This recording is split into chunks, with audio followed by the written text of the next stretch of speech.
Bonsoir à tous. Merci de rester fidèles à la nouvelle chaîne ivoirienne et bienvenue dans NCI 360. Ce soir, il sera question de la situation en Guinée. Des tirs nourris d'armes automatiques ont été entendus le matin à Conakry. Les forces spéciales du pays ont affirmé avoir arrêté le président Alpha Condé. De son côté, le ministère de la Défense affirme que la garde présidentielle, appuyée par les forces loyalistes de défense et de sécurité, a contenu la menace et repoussé le groupe d'assaillants. Nous en parlerons et en deuxième thème de ce soir, nous parlerons de la question des violences basées sur le genre. Avec nos invités, nous ferons un tour complet de la situation, mettant l'accent notamment sur la prise en charge des victimes. Donc pour parler du premier thème de ce soir, j'ai le plaisir de recevoir professeur Dion Simplice. Bonsoir professeur Dion. Merci d'être avec nous. Nous avons également Arthur Bonga, historien habituel de ce plateau. Bonsoir Arthur Bonga. Bonsoir Evelyne. Et puis nous avons le journaliste Valentin Bougang, je vais bien prononcer. Vous êtes spécialiste des questions internationales. Merci d'avoir répondu à notre invitation. Avant donc de commencer les échanges, je vous propose ce rappel de Yeli Traoré sur la situation en Guinée. Des tirs nourris d'armes automatiques ont retenti ce dimanche matin dans le centre de Conakry, théâtre d'une probable tentative de coup d'État menée par des militaires en proie depuis des mois à une grave crise économique et politique, ont rapporté plusieurs témoins. Les forces spéciales du pays ont affirmé avoir arrêté le président Alpha Condé et dissoudre les institutions dans une vidéo. Après avoir pris le président qui est actuellement avec nous, de la République, nous avons décidé de dissoudre la Constitution en vigueur, de dissoudre les institutions. Nous avons décidé aussi de dissoudre le gouvernement, de la fermeture des frontières terrestres et aériennes. Une vidéo provenant d'une source militaire montre un dialogue entre le président guinéen Alpha Condé et un soldat, corroborant l'hypothèse d'une arrestation du président par les putschistes. De son côté, le ministère de la Défense a affirmé dans un communiqué que les insurgés avaient semé la peur à Conakry avant de prendre la direction du palais présidentiel, mais que la garde présidentielle, appuyée par les forces de défense et de sécurité, loyalistes et républicaines, ont contenu la menace et repoussé le groupe d'assaillants.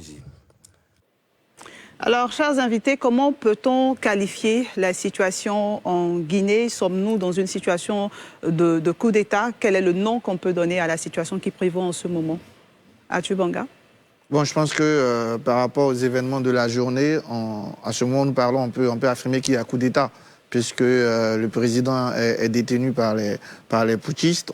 Les institutions ne fonctionnent pas, elles ont été dissoutes. Pour l'instant, je pense que les putschistes ont pu se rendre à la télévision, faire un communiqué, parader dans la ville. Donc les choses semblent vraiment entendues à cette minute-là, d'autant plus que les organisations de la communauté internationale, l'ONU, même si dans son communiqué, la CEDEAO parle de tentative de coup d'État, elle parle plus tard de retour à l'ordre constitutionnel, ce qui peut être un peu ambivalent. Je pense que là, on est vraiment dans un coup d'État, à moins que dans la soirée, certaines unités qui sont restées fidèles à Alpha Condé se manifestent. Mais pour l'heure, je pense que les choses semblent entendues. Un retour est très hypothétique. Professeur Dion, c'est un avis que vous partagez. Le ministère de la Défense dit semble avoir le contrôle de la situation, si on s'en tient à la déclaration qui a été faite. Mais quand le chef de l'État est aux mains des putschistes, quand ces putschistes traversent toute la ville, vont à la télévision nationale, font une déclaration et ont la matérialité du terrain en main, je ne sais pas comment on peut parler d'une situation qu'on a renversée. Apparemment, ce que nous voyons là, à partir du moment où le chef de l'État est entre les mains des militaires, il y a une situation quasi exceptionnelle. Donc, pour le moment, c'est une situation de coup d'État. Nous sommes forcément obligés de le reconnaître. Valentin Bougang, vous êtes spécialiste des questions internationales. Quel est votre avis? Oui, mon avis sur le sujet, c'est qu'on est dans une situation encore confuse. à l'heure où nous parlons, puisque même les images dont nous disposons, bon, c'est vrai que certains les ont authentifiées, on n'en sait pas plus. On a des images provenant de ceux qui sont présentés comme étant des putschistes. Et puis on a la déclaration du ministère de la Défense qui dit le contraire. Donc n'étant pas sur place, on est obligé d'attendre la suite des événements pour corroborer ou infirmer, pour corroborer le coup d'État s'il a eu lieu, ou alors l'infirmer s'il a échoué. Je pense que, comme le disait le professeur Dion tout à l'heure, eh bien, on est peut-être en attente du côté des forces armées régulières, en attente peut-être d'une réaction. Va-t-elle arriver? Ça semble assez difficile, vu la facilité assez déconcertante avec laquelle les présumés putschistes se sont emparés du président. Encore une fois, si on se fie aux images. Ok. Avant donc de continuer ces échanges, j'aimerais que nous puissions écouter ce témoignage de Badé Aboulaye, qui est entrepreneur, qui est guinéen et qui est en Guinée en ce moment, qui décrit un peu ce qui se passe, comment il vit cette situation. Ce matin, les habitants de Conakry s'y sont réveillés avec des coups de fusil aux environs de 8 heures. Ainsi, à travers les réseaux sociaux, d'autres aussi sont informés. Et les appels de rester à la maison sont répartis partout parce que les coups de fusil continuaient partout. Aux alentours de 10 heures, on a appris que les militaires, les forces spéciales ont arrêté le président. Depuis que les coups de fusil ont arrêté, on n'entendait plus des coups de fusil.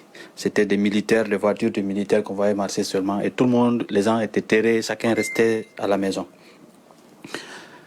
Ensuite, les forces spéciales dirigées par le colonel Doumbouya ont fait des déclarations à la télé.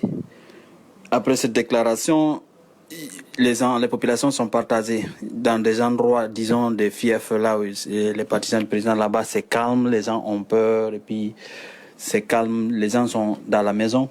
Dans les autres banlieues, disons, fiefs de l'opposition, certains sont dans la rue, ils ont même accompagné le colonel pour aller faire sa déclaration à la RTZ, donc il y a une joie de l'autre côté. Actuellement, c'est ce qui se passe ici. Pour le moment, le colonel rassure que tout va être dans les bonnes conditions, c'est ce que nous espérons. C'était donc le témoignage d'un Guinéen sur place du nom de Badé Aboulaye, qui est entrepreneur. Alors j'aimerais avoir votre sentiment sur les événements. Pour vous, est-ce que c'était prévisible quand on regarde l'actualité, quand on regarde ce qui s'est passé en Guinée ces derniers temps? Est-ce que c'était une situation qui était prévisible, professeur Dion?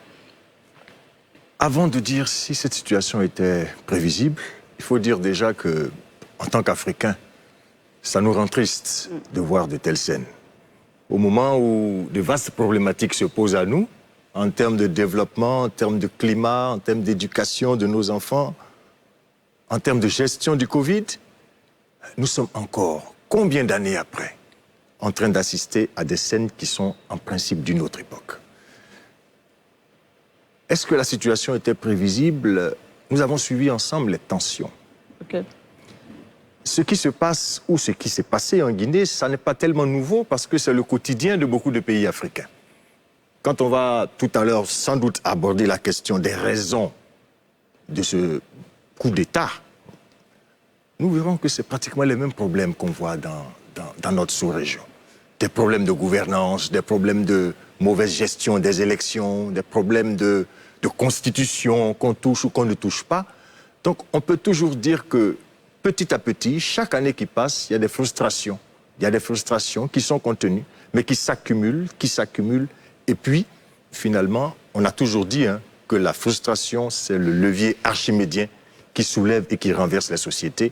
Et je crois que c'est ce qu'on est en train de voir. Ok. Valentin Bongang. Oui, je pense sur le sujet, est-ce que c'était prévisible ou pas? Si on s'en tient au gouvernement qui vient d'être en guillemets renversé, eh bien c'était la sérénité jusqu'à hier encore. Bon, les gouvernants paradaient encore. Il faut dire que M. Condé aussi a eu quand même une forme de gouvernance assez atypique, assez insolite par moments, marquée très souvent par une forme d'arrogance vis-à-vis de l'opposition et autres. Tout ceci est venu accentuer, en tout cas, les tensions politique qui était vive. Et puis, il faut savoir qu'on est dans un pays déjà où la culture de la violence politique s'est établie, même depuis la colonisation, la culture du coup d'État qui a été installée en Guinée même par le colon, puisque le premier régime issu de la décolonisation, le régime de M. Sékou Touré, a eu maille à passer pratiquement l'essentiel du temps à lutter contre les coups d'État, les tentatives de coups d'État fomentées par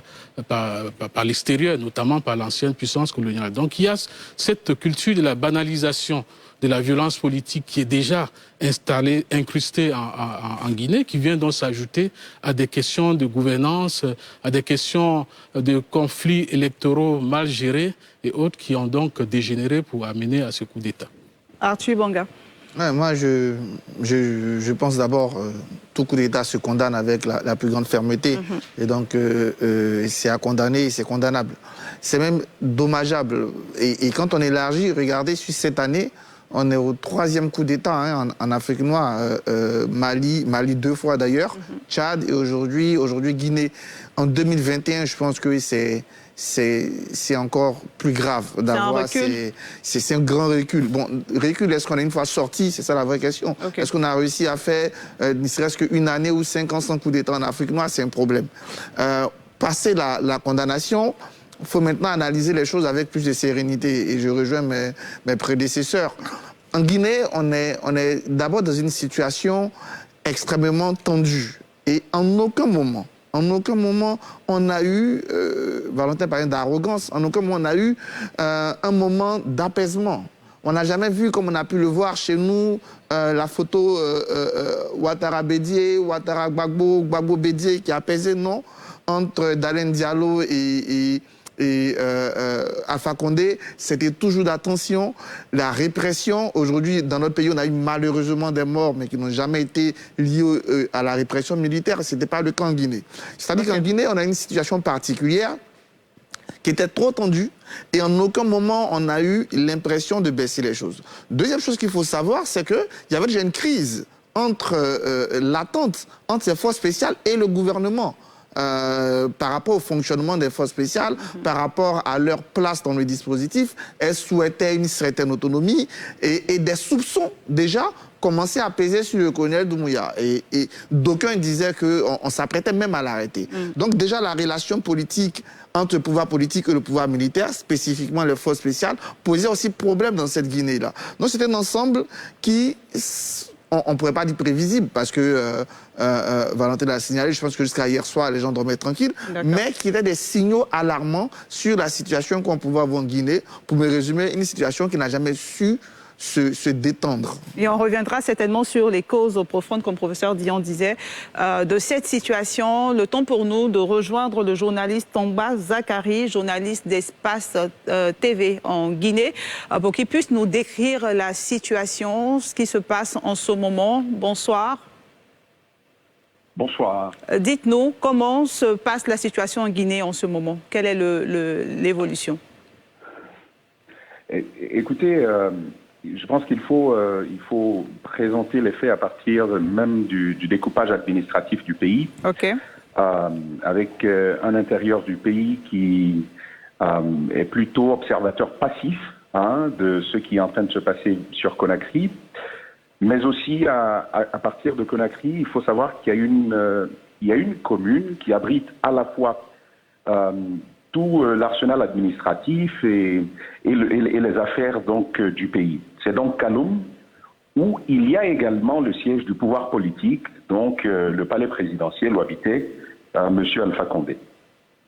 Du coup, depuis 4 heures, c'est ce qui fait que depuis 4 heures, c'est cette commune-là qui a fait le théâtre de tirs nourris, cela a largement été dit, ce qui laissait le reste des communes, les 4 autres, en marge de cette situation, vu que la vraie rumeur sur ces tirs-là ne nous est parvenue qu'autour de 8 heures du matin, alors que ça durait déjà depuis 4 heures.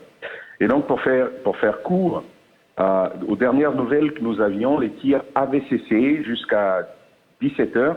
J'étais encore à l'antenne avec notre correspondant qui a pu rejoindre l'unité même, donc le comité national du rassemblement et du développement, qui nous a appris justement que le calme était revenu à Kaloum, au siège du pouvoir politique, où il se tenait autour de 16h-17h.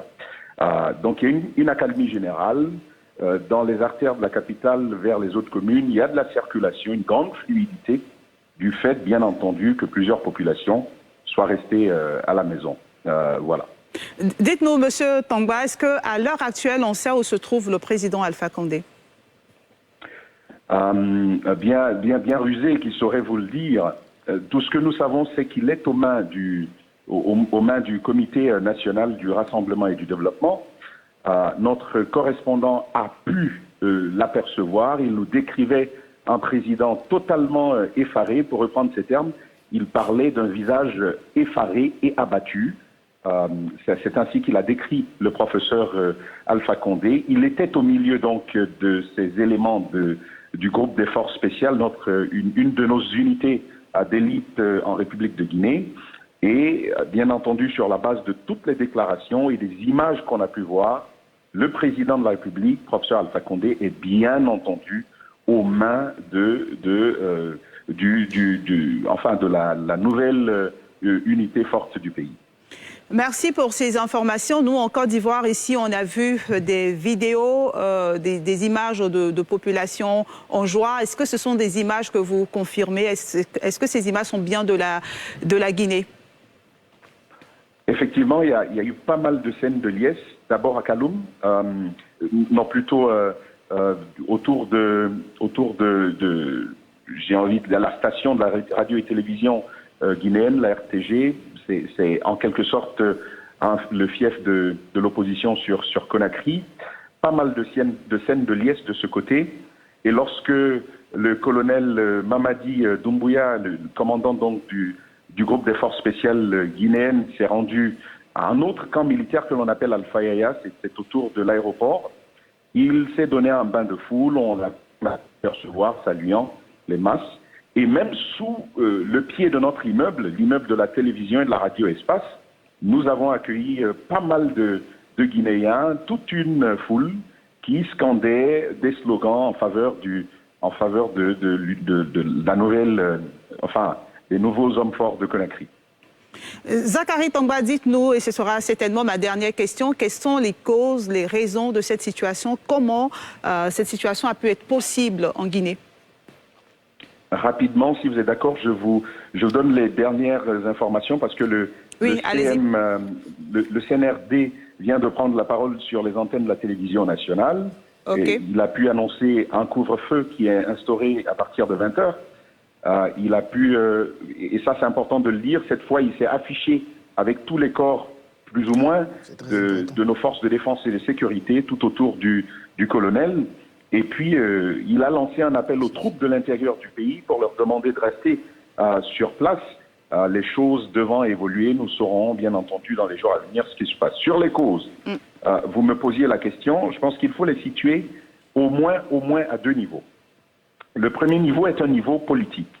Pour la petite histoire, vous savez que le Front national pour la défense de la Constitution est vent debout contre le projet devenu réalité d'une nouvelle Constitution qui a ouvert la 4e République en Guinée, donc avec un 3e mandat que le président de la République s'est vu offert. Ça fait une opposition, un véritable front avec les acteurs politiques et ceux de la société civile qui ont fait plusieurs dizaines de morts, cette opposition-là, et près de, ça c'est d'estimation de certains économistes, ils ont estimé les masses d'argent qui ont été dépensées à plus de 2000 milliards de francs guinéens. On se retrouve donc dans cette situation où l'État, qui fait déjà face à une crise sérieuse, est obligé ou est amené à devoir renflouer ses caisses. Je veux simplement rappeler que, bien entendu, le référendum et l'élection présidentielle ont dû être financés sur fond sur le budget national de développement. Première chose qui rend la gouvernance un peu délicate.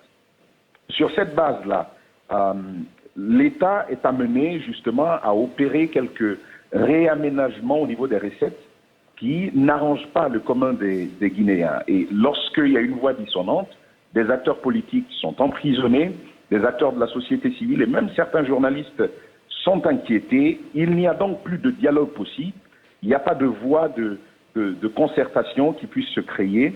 On se retrouve donc dans une situation où personne ne parle plus à personne. Ça, c'est une première chose à prendre en compte. Maintenant, sur la question économique, l'inflation devient galopante. Nous sommes à plus de 2 chiffres aujourd'hui en République de Guinée. Le prix du carburant, on voit qu'il y a une hausse à ce niveau de 2000 francs guinéens. Ce n'est pas rien. Lorsque vous savez que le SMIC est à 440 000 francs guinéens, c'est moins de, j'ai envie de dire, c'est autour de 20 000 francs CFA. 440 000 francs guinéens, c'est donc le SMIC. Vous vous retrouvez dans une telle situation. Le gouvernement décide, en plus de tout ça, d'opérer des coupes de l'ordre de 5% sur le salaire des fonctionnaires guinéens. C'est un peu de tout ça, justement, qui ne va pas plaire à la fois aux Guinéens qui, comme on le voit, saluent l'action qui a été prise jusque-là. Merci, Monsieur Tamba, pour toutes ces informations. Je rappelle que vous êtes journaliste à l'Espace TV en Guinée. Alors, retour sur ce plateau, on voit un peu comment la situation a évolué, le couvre-feu qui a été instauré, cette apparition du CNDR accompagnée cette fois-ci de toutes les troupes, de tous les corps. Quel est votre sentiment, votre analyse de la situation maintenant ? Non, déjà, apparaître avec les autres corps, c'est un vrai message à porter. Ça veut dire que... Il y a eu ralliement. Voilà, il y a eu ralliement. Déjà, il s'est déplacé au camp Alpha Yaya. Le camp Alpha Yaya, c'est le fameux camp Boiro qui a été rebaptisé, qui concentre aussi une bonne part des unités. Donc, on sent que dans la journée, il y a eu des discussions, des ralliements, ce qui renforce l'idée d'un coup d'État déjà acquis. Mais dans le communiqué qui vient de nous dire, ils demandent aux forces de l'intérieur de rester dans les casernes. Donc, on va voir dans cette nuit quelle sera la réaction de ces forces et quelles sont les capacités réelles aussi en termes de résistance. Je pense qu'à demain matin, on sera fixé, mais on est bien parti. Bien ou mal parti, c'est selon on se met pour avoir un coup d'État en Guinée. Professeur Dion ? Oui, mais le décor qui vient de nous être campé, c'est édifiant. Il a touché les 2 axes importants d'une gouvernance. L'aspect politique, fondé sur le dialogue. On a beau dire aux hommes politiques que la politique structure et organise la capacité des hommes à vivre ensemble. Voilà le fondement réel de la politique, organiser le vivre ensemble. On ne peut pas le faire s'il n'y a pas de confiance et s'il n'y a pas de dialogue. On ne peut pas gouverner seul, sans parler avec les autres, alors qu'on doit structurer l'espace à partir de quoi on doit vivre avec les autres. Donc, quand on est dans un contexte qui n'est plus démocratique, c'est-à-dire où le peuple n'a pas le pouvoir, mais on est dans une monocratie, où on est seul à faire ce qu'on veut, mais voilà les conséquences qui arrivent. Le deuxième aspect, c'est la gouvernance. Si les gens n'arrivent pas à se soigner, si les gens n'arrivent pas à manger, s'ils n'ont pas le salaire qui convient à toutes les tâches que les gens accomplissent dans la société, ils voient que leur pays est riche. Je crois que parlant de la Guinée, c'est Sékou Touré qui parlait de cette expression de scandale géologique pour dire que la Guinée est tellement riche en matière de sous-sol. Mais comment ça se fait que plusieurs années plus tard, des décennies plus tard, on en est encore à ce niveau, à cette situation. À ce niveau. C'est ça qui est surprenant et tragique et dramatique. Alors, la question que je vais poser, certainement commençons par vous. Vous êtes le seul journaliste sur ce plateau. Qu'est-ce qu'Alpha Condé, le président Alpha Condé, aurait pu faire ou aurait dû faire, qu'il n'a pas fait, des choses qu'il aurait pu faire pour éviter d'arriver à cette situation, d'après vous? Oui, il aurait pu faire pas mal de choses en tant que président de la République. Le premier rôle du chef de l'État, c'est déjà d'organiser le consensus autour de lui, en tout cas de faire vivre les institutions républicaines, qu'elles puissent fonctionner normalement. On n'a pas assisté du tout à un fonctionnement régulier des institutions républicaines pendant ces 10 années et plus et demi de présidence à la tête de la Guinée. Il y a eu plutôt à chaque fois une sorte de fronde. Il y a eu beaucoup de fronde sociale, beaucoup de rejet de ces politiques, de ces mesures, notamment, encore une fois, donc ce projet devenu réalité de révision de la Constitution pour pouvoir se maintenir au pouvoir sous le prétexte d'une nouvelle République. Alors c'est une situation qui est assez difficile et le professeur Dion parlait tout à l'heure du scandale géologique dont parlait à l'époque le président Sékou Touré. Eh bien, on est passé du scandale géologique qui aurait dû donc faire de la Guinée carrément une Suisse de l'Afrique, comme on le disait à l'époque. On est passé du scandale géologique géologique, à une tragédie africaine. Parce que ce qui se passe en Guinée, c'est une vraie tragédie. Parce que vous vous rendez compte que le professeur Alpha Condé, qui est aujourd'hui aux mains des poutistes, eh bien, c'est quelqu'un qui était considéré comme un grand démocrate. Il a passé des années dans l'opposition depuis Sékou Touré. Il a même été condamné à mort par contumace et autres. Donc c'était vraiment le soldat de la démocratie, le grand professeur, coutumier des grandes élites intellectuelles françaises. Lorsqu'il arrive au pouvoir, donc c'est auréolé de tout ce legs, de tout ce legs, de tout ce combat. On se dit, bon, enfin, c'est un démocrate qui arrive à la tête de l'État, dont les institutions démocratiques en Guinée, pour une fois, fonctionneront comme il se doit. Malheureusement, le professeur a viré de la démocratie à une forme d'autocratie où il était pratiquement sûr de lui, de tout, et il organisait tout, et il n'a pas fait, comme je disais, fonctionner les mécanismes qui doivent l'être dans une démocratie. Parce que dans une démocratie, c'est pas qu'il y a absence de conflit. Le conflit intervient toujours. Mais comment est-ce qu'il est Quels sont les mécanismes, justement? Mais ces mécanismes, donc, c'est déjà la concertation. Il y a des mécanismes au niveau des contre-pouvoirs, par exemple. Les contre-pouvoirs existent dans une démocratie pour éviter l'autocratie qui conduit à des situations de totale fermeture au dialogue. Donc, toute cette situation-là, en tout cas, cette absence de fonctionnement régulier des institutions, où les contre-pouvoirs ont été caporalisés, réduits parfois au silence, ce bras de fer quasi permanent, parce que c'est depuis l'élection de 2010, comme vous le savez, c'était une élection également assez atypique, où entre le premier et le second tour, il y a eu 4 mois, où M. Condé avait 17% de voix au premier tour, et 4 mois après, il s'est retrouvé avec 57% de voix. Bon, malgré tout, on s'est dit, au sein de la communauté internationale, au sein de la communauté régionale, eh bien, mieux vaut une mauvaise élection que de retourner dans la situation antérieure de pouvoir militaire. C'était cette situation. Malheureusement, au fur et à mesure, M. Condé n'est pas parvenu donc à faire fonctionner les outils de dialogue et on arrivait carrément à une situation de bras de fer permanent qui aboutit donc à ce règlement malheureusement violent des différents politiques. Ok. Merci. Assur Bonga.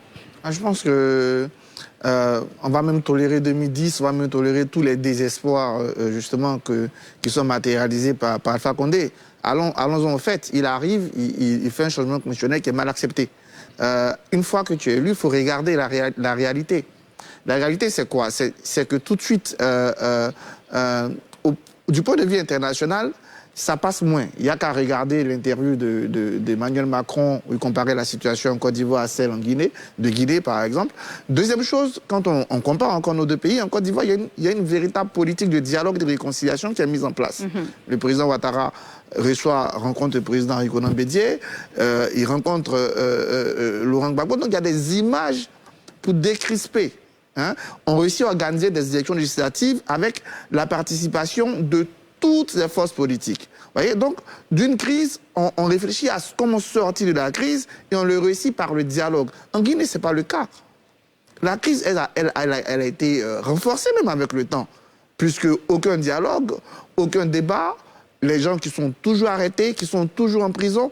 Et quand on s'ajoute à cela plutôt la situation économique tendue, voilà le cocktail Molotov qu'on a. Et pour terminer, je l'ai dit, on ne le dit pas assez, mais sous ce conflit, il y a eu des tensions qui existaient déjà entre le pouvoir politique et le pouvoir militaire, surtout autour de la gestion de ces forces spéciales.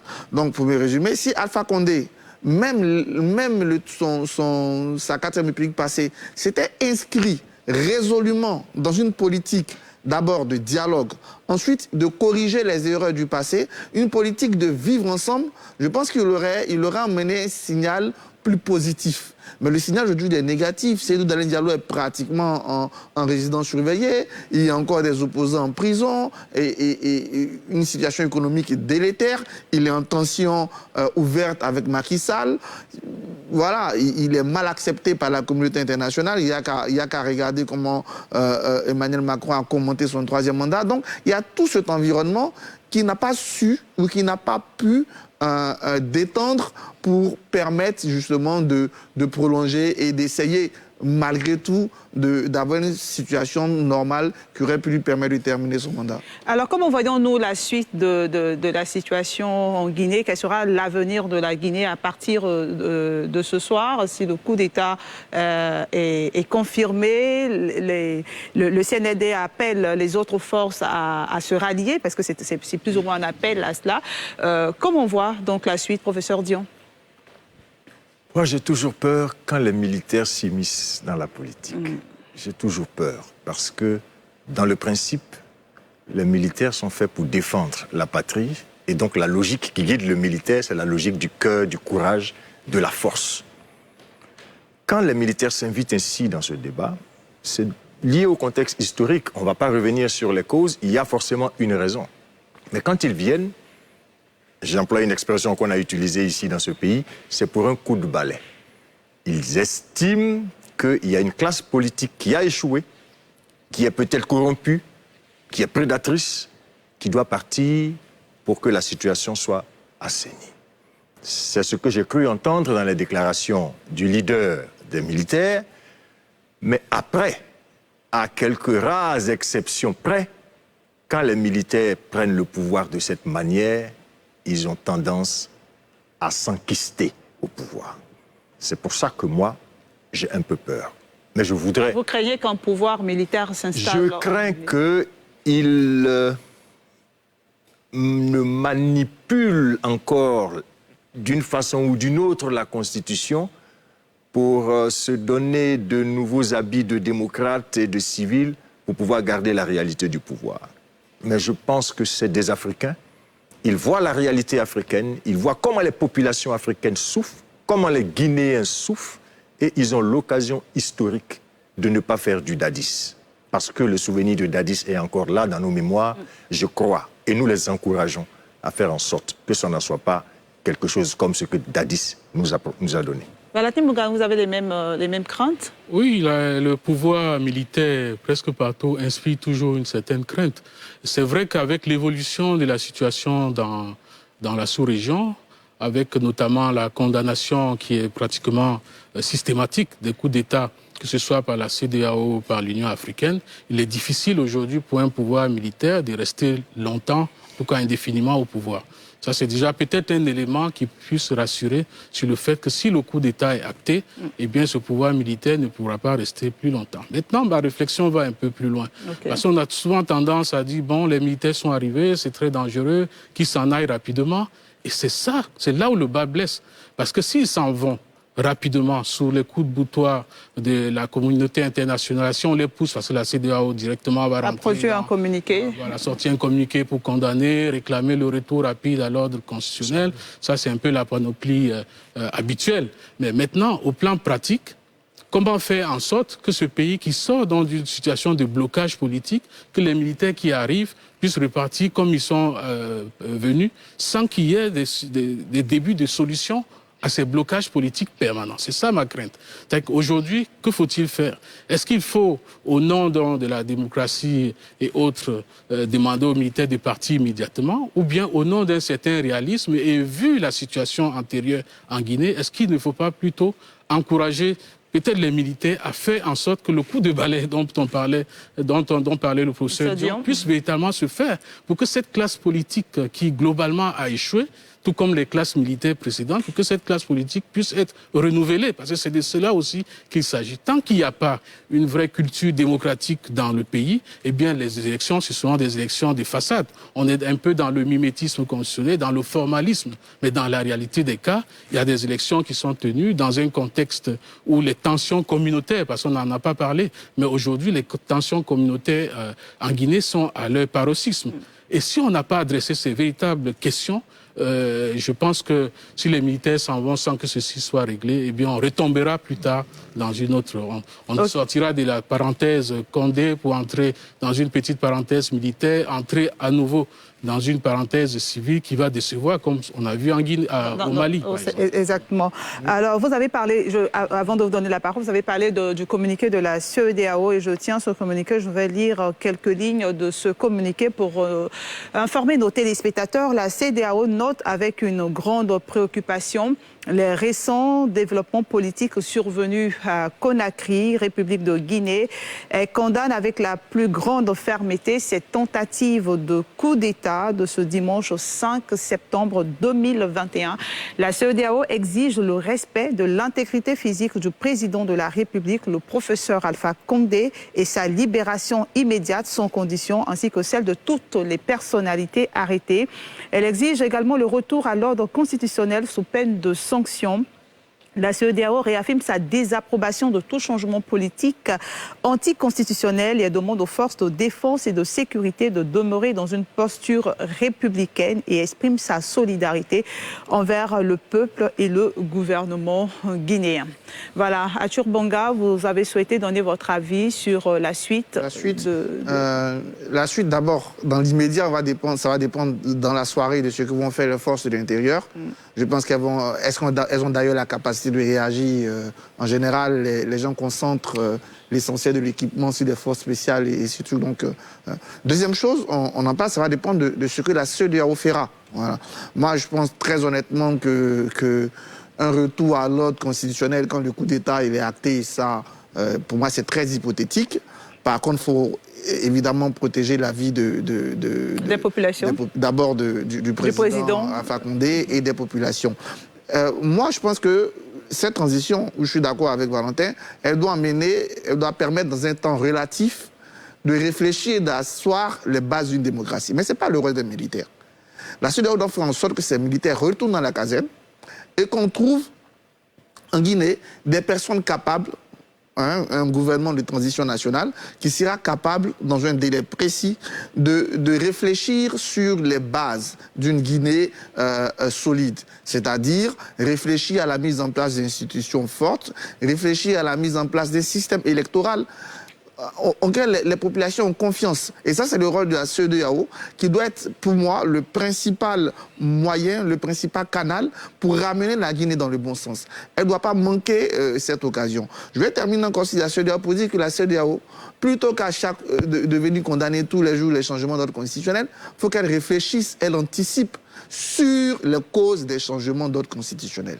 La CEDEAO était là quand il y avait les tensions tous les jours en Guinée. Elle envoie une délégation qui a fait un semblant de médiation et qui a pris les bagages pour retourner dans leur base. Et aujourd'hui, ils sont surpris. Il faut que la CEDEAO prenne son leadership, elle prenne la place qui est la sienne dans la stabilité, dans l'économie et aussi dans la démocratie de l'Afrique. Moi, je crois à cette institution sous-régionale et d'ailleurs aux institutions panafricaines. Je pense qu'elle a l'occasion de surveiller comme de l'huile sur le feu ce qui va se passer dans les prochains jours. Elle réussit dans une certaine mesure au Mali. Il faut aller plus fort en Guinée et s'assurer que si jamais on a un coup d'État, que ce ne soit pas inutile, que ce ne soit pas un coup d'État à la Dadis, mais que ce soit un coup d'État sous assistance de la CEDEAO qui va permettre à la Guinée Et il faut que la CEDEAO aussi, à partir de ce coup d'État-là, fasse de telle sorte qu'il n'y en a plus.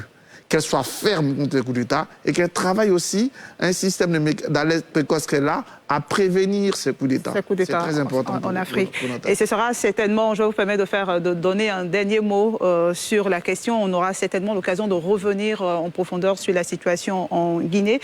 Quel est votre dernier mot sur cette situation, professeur Dion? Mon dernier mot, ce sera d'abord, je vais dire, des mots de déception.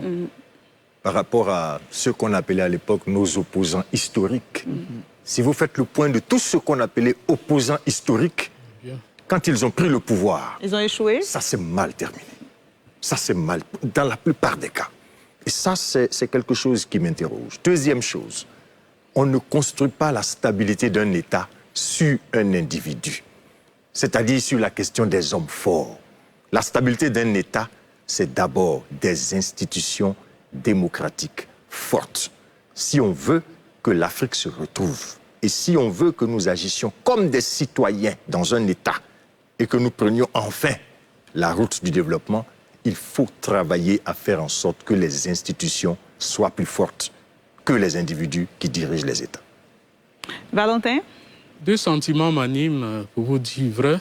Le premier sentiment, c'est, pour ne pas employer le même mot de déception, professeur Dion, et bien voilà quelqu'un qui se rêvait en Mandela de la Guinée, en Mandela de l'Afrique de l'Ouest. et qui finit comme Mugabe, pratiquement. C'est une grosse déception et on se pose la question à chaque fois, je pense que lui-même, quelqu'un a parlé de l'effarement, c'est un autocrate qui tombe des nues. M. Condé tombe des nues aujourd'hui parce qu'il a vécu dans l'illusion qu'il pouvait faire ce qu'il voulait en Guinée, qu'il était élu démocratiquement et qu'il pouvait faire ce qu'il voulait indéfiniment. Le deuxième sentiment, c'est par rapport même à la démocratie dont on parle en Afrique. Eh bien, tantôt on dit que ça avance, mais on voit très bien que les régions où elle est supposée avancer, ce sont des régions où on retourne toujours au coup d'État. En Afrique de l'Ouest, en dehors du Sénégal, chaque pays de la zone CEDEAO a connu des coups d'État ou un coup d'État. Ça, c'est une situation qui doit amener normalement à réfléchir. Il ne s'agit pas seulement parce que dans les heures qui suivent, les jours qui viennent, la CEDEAO va organiser un sommet, ainsi de suite, des résolutions vont être prises, mais ça ne dérègle rien. Le problème de fond demeure. Okay.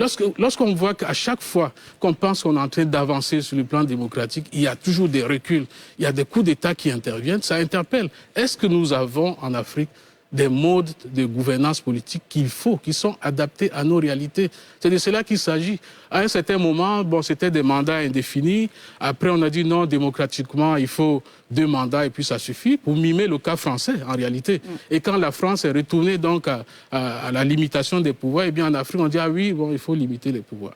Aujourd'hui, en Afrique de l'Ouest, en Guinée comme ailleurs, tous les pays ont pratiquement leur stratégie d'émergence économique et tout ça. Et la stratégie d'émergence est calquée sur quoi? Sur le modèle des pays d'Afrique, d'Asie. C'est les pays les tigres d'Asie du Sud-Est dont on parle, on veut leur ressembler. Mais lorsque vous interrogez les pouvoirs politiques, les modes de gouvernance politique de ces États, ça n'a pas été le même cas que chez nous, où on veut arriver à l'émergence économique en utilisant des modes de gouvernance d'autres types de sociétés qui peuvent inventer des gadgets parce qu'ils sont déjà arrivés à un certain niveau de développement, ce que nos pays ne peuvent pas se permettre. Encore une fois, il faut repenser la démocratie en Afrique. En Afrique, parce que je pense que nous avons des modèles qui ne sont pas adaptés du tout à nos réalités. Et tant que ce sera le cas, on retombera toujours. On va organiser une élection par-ci, les opposants vont venir féliciter le vainqueur, comme on a vu au Mali, et puis peu de temps après, eh bien, tout le monde sera dans la rue pour acclamer un nouveau coup d'État. Ok, merci. On vous a bien compris. Arthur, avant de vous donner la parole pour votre dernier mot, je voudrais juste préciser que Cellou Dalein Diallo a donc fait un tweet pour démentir son arrestation. Il rassure ses partisans. Voilà, ce tweet que vous voyez donc à l'écran, il n'a pas été arrêté selon le tweet que nous sommes en train de lire. Oui, Arthur Bonga, votre dernier mot rapidement. Dernier mot rapidement sur, je vais rappeler que dans l'Asie du Sud-Est, vous en avez la Chine, tous les autres pays sont des démocraties. Singapour, Corée du Sud, mais comment ces pays ont commencé? C'est de ça que je parle. Non, comment ils ont commencé? Donc, le problème, ce n'est pas la démocratie. La démocratie, c'est ce qu'il nous faut. C'est justement parce qu'on applique très mal ces démocraties qu'on a des problèmes. Là, je répète, dans toute l'Asie du Sud-Est, excepté la Chine, on a des démocraties qui fonctionnent très bien. Donc, le problème au Mali... Non. Oui. Parce que quand vous prenez, par exemple, la Corée du Sud, comment est-ce que la Corée est arrivée à être une démocratie? C'est de ça que je parle. Il y a eu un cheminement. Il y a eu un cheminement. Il y a eu un pouvoir militaire qui est resté 11 ans, au moins avant que le général ne soit assassiné et que les choses reprennent leur cours. Il y a eu des bases qu'il a posées. Lorsque vous regardez Singapour, pendant près d'une vingtaine d'années, c'était le même Premier ministre pendant une vingtaine d'années. C'est lui qui a fait de Singapour. Non, je veux dire qu'on est bien d'accord qu'aujourd'hui, c'est bien démocratie. On vous a bien compris, on vous a bien compris, Valentin Mbonga. En Afrique, on a eu des partis unis qui ont duré plus que ça. Le gros problème, il faut arrêter de dire la démocratie. Ces pays-là pratiquent la démocratie. Et donc, le problème, ce n'est pas la démocratie. C'est ce qu'il nous faut. La dernière, moi, je vais terminer quand même avec beaucoup de déceptions, mais aussi une note d'espoir. C'est de dire que la CEDEAO doit pouvoir saisir cette chance pour redonner confiance à notre classe politique. Il doit même être de plus en plus responsable. Et je termine, la démocratie, c'est ce qu'il nous faut. D'accord, la démocratie, c'est ce qu'il nous faut. Valentin Bougang a une autre approche. D'accord, donc une démocratie... Ce que je remets en cause, c'est la démocratie à l'Occident. Vous parlez d'une démocratie calquée? Non, elle n'est pas. Il y a plusieurs pratiques. La démocratie telle qu'elle est pratiquée en France, ce n'est pas la même façon qu'elle est pratiquée. D'accord, merci. On vous a bien compris, messieurs. Et cela nous donne en tout cas envie d'organiser un autre plateau pour faire un débat sur la démocratie ou le modèle démocratique que devrait adopter l'Afrique. Nous devons passer maintenant à notre second sujet. Merci en tout cas d'avoir répondu à notre invitation. Nous allons donc aborder ce deuxième sujet que nous avons annoncé en début d'émission. Il s'agit des violences basées sur le genre. Nous allons faire l'état des lieux des violences basées sur le genre. Je vous propose ce reportage de Salif Yalekwe, le temps donc de permettre aux invités de cette seconde partie de s'installer. En 2020, quelques 5405 cas de violences basées sur le genre ont été officiellement enregistrés en Côte d'Ivoire. Ces violences concernant entre autres les violences conjugales, les agressions sexuelles, physiques, des mariages forcés. Du 1er janvier 2021 au 30 juillet 2021, ce sont déjà 2035 cas qui ont été signalés. L'État ivoirien, appuyé par les organisations de la société civile, mène en synergie depuis quelques années des actions comme l'atteste la ministre de la Femme, de la Famille et de l'Enfant, Nassénéba Touré, lors de son passage récemment sur les antennes de la nouvelle chaîne ivoirienne. Des résultats probants. Au niveau de l'État de Côte d'Ivoire, des actions ont été prises. Au niveau du ministère, il y a un travail formidable qui a été fait. Alors, en 2014, nous avons déjà, au niveau étatique, assisté à l'adoption de la stratégie nationale de lutte contre les violences basées sur le genre. Donc, cela a été adopté. Aujourd'hui, vous avez 176 plateformes de lutte contre les violences basées sur le genre sur toute l'étendue du territoire. Et nous sommes soutenus à cela par les organisations de l'ONU. Vous avez le FNUAP et vous avez le PNUD. Le FNUAP qui nous aide à l'installation des plateformes. Et ces plateformes-là qui sont composées de représentants de la société civile, de religieux. Et je peux vous dire que ça donne un résultat. Avec la survenue de la pandémie de Covid-19, la situation s'était aggravée. Les filles et les femmes ont été les plus vulnérables dans les communautés, à en croire le Fonds des Nations Unies pour la population. Alors que l'attention de l'ensemble de la société est focalisée sur l'évolution de la pandémie, la charge de travail des femmes est devenue de plus en plus élevée et les femmes de plus en plus victimes de violences, de viols, de mariages précoces et d'excisions. La sensibilisation doit continuer, la répression des cas de violence doit s'accentuer.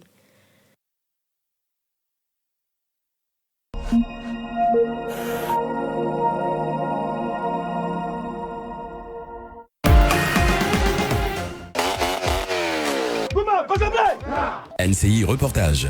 S'il n'y a pas un bon freinage, vraiment, il peut y avoir plusieurs catastrophes. Nous sommes prêts à parler à toutes éventualités ce soir. Plongé au cœur de la société ivoirienne comme jamais auparavant. Quoi de mieux que de valoriser ce que nous avons chez nous ici. Non, ici, c'est pas aujourd'hui depuis tant de nos mamans, tant de fouilles. Le loyer, c'est 75 000 francs, 7 mois. Aujourd'hui, on a des chauffeurs qui mettent clignoter à gauche et puis ils tournent à droite. Reportage, dossier, enquête choc. NCI vous entraîne dans le quotidien des Ivoiriens. NCI Reportage, du lundi au vendredi sur NCI.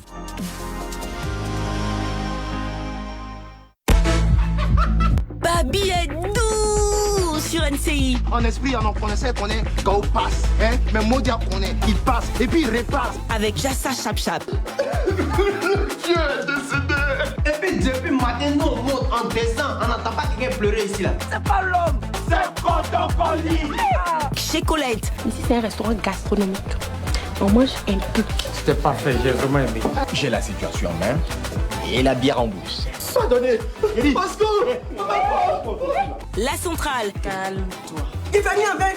La centrale. C'est quoi ça? Mais voilà, j'ai pas encore payé ma maison. Il n'y a pas pire voisin saison 2. C'est Soul ou pas? C'est Soul. Tu vas les laisser faire ça? Qu'ils partent loin là-bas. Thierry est là. C'est pas ici. À partir du 6 septembre, Babi est doux sur NCI. Dans le showbiz, la Papouasie est un état où 3 personnes règnent en maître. Le président, son premier ministre et madame la gouverneure de la capitale, Béré City. Mes hommages. Premier dictateur est la glamour là. C'est carré. T'étais où, Pouchou? Tu peux me le dire où t'étais? Non, on va arrêter de m'appeler Pouchou. Moi, style. c'est ta petite ou bien c'est ta bonne petite. Je suis le meilleur repère de toute la Côte d'Ivoire. Ce que le juge a dit, on t'accuse de quoi? C'est tout. Et puis on passe dessus. Tu as payé le concours ou bien c'est quoi ce Abidjan ici, là, il y a eu, c'est ça l'essentiel. Showbuzz, tous les jours, du lundi au vendredi, à 11h50, DJ Molukugu, Ozone, Afrique Bamba et Karina Steele dépaporisent pour vous. Et c'est sur NCI, la nouvelle chaîne ivoirienne. Tu n'as pas envie de voyager?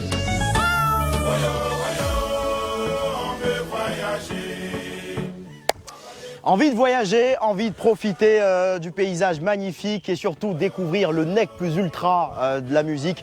Eh bien, je vous invite à rester avec nous sur NCI dans le Nostalgie Hit toute la semaine, dans la quotidienne lundi, vendredi. Et puis en fin de semaine, dans l'intégrale Nostalgie Hit, tous les hits qui ont cartonné dans la semaine se retrouvent dans l'intégrale. Objectif, déstresser, prendre du plaisir et surtout s'offrir des vacances de rêve. Ça se passe sur NCI toute la semaine et c'est comme ça, ce sont les vacances. On en profite au maximum avec vous. Soyez de la partie. Les plus grosses claques sont ici dans Nostalgie Hit.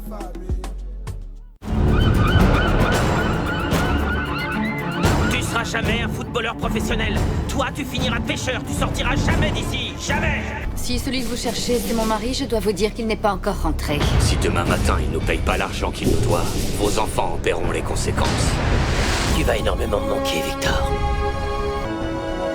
Un jour, je t'ai promis que tu serais non seulement footballeur, mais le meilleur footballeur de l'histoire. Et moi, je serai la plus heureuse du monde. Parce que je serai la maman du numéro 10.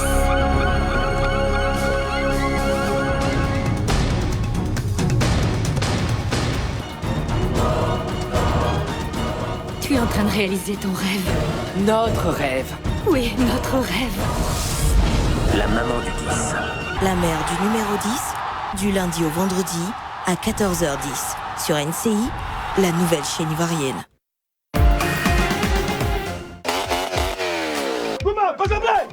NCI Reportage.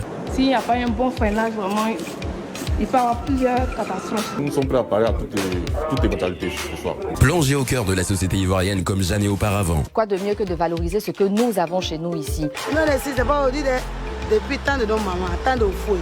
Le loyer, c'est 75 000 francs, 7 mois.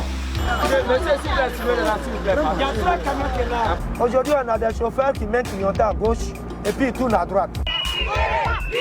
Reportage, dossier, enquête choc. NCI vous entraîne dans le quotidien des Ivoiriens. NCI Reportage, du lundi au vendredi sur NCI. Si tu me contrains toi aussi à épouser ce type, je vais me suicider. Je connais un circuit pour aller derrière nous. C'est 5 millions par personne. Dis-moi Roger, tu as 7 millions? Parce qu'il ne suffit pas seulement de payer le voyage. Et il faut aussi survivre une fois arrivé à destination. Tu as intérêt à très vite retrouver ta fille. Parce que sinon, tu vas me rendre l'argent. Tout l'argent que je t'ai donné, jusqu'au dernier centime. Il faut qu'on parte vite ici. Pour partir où? J'ai ma petite idée. Derrière l'eau, votre série ivoirienne inédite sur NCI. Et si on les élimine proprement pas? Donc si je comprends bien, je suis donc votre otage. Ça pue le mauvais coup, ça. C'est ce que je me suis dit, mon frère de policier. Avec Roger Pégard, Michel Gou, Landry Nyamba, Zahan Gabriel, Dosso Kumba, Bekri Djep, Franck Picardi. Derrière l'eau, tous les mardis à 20h30 sur NCI, la nouvelle chaîne ivoirienne.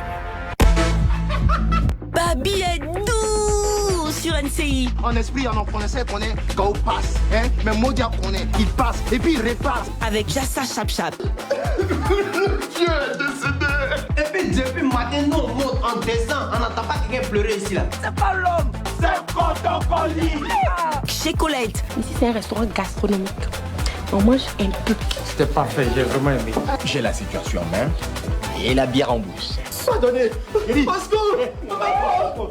La centrale. Calme-toi. Il va venir avec. C'est quoi ça? Mais voilà, j'ai pas encore payé ma maison. Il y a pas pire voisin saison 2. C'est Soul ou pas? C'est Soul. Tu peux pas les laisser faire ça? Qu'ils partent loin là-bas. Thierry est là. C'est pas ici. À partir du 6 septembre, Babi est doux sur NCI. Tu n'as pas envie de voyager?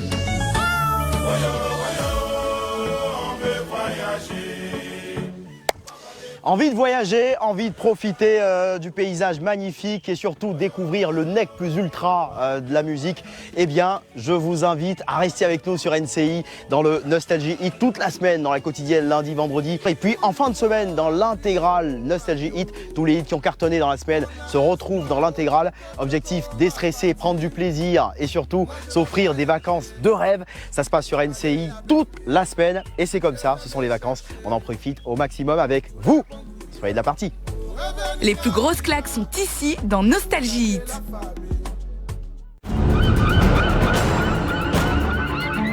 Tu seras jamais un footballeur professionnel. Toi, tu finiras pêcheur. Tu sortiras jamais d'ici. Jamais.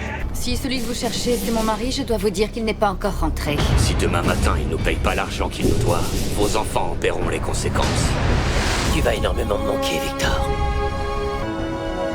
Un jour, je t'ai promis que tu serais non seulement footballeur, mais le meilleur footballeur de l'histoire. Et moi, je serai la plus heureuse du monde. Parce que je serai la maman du numéro 10.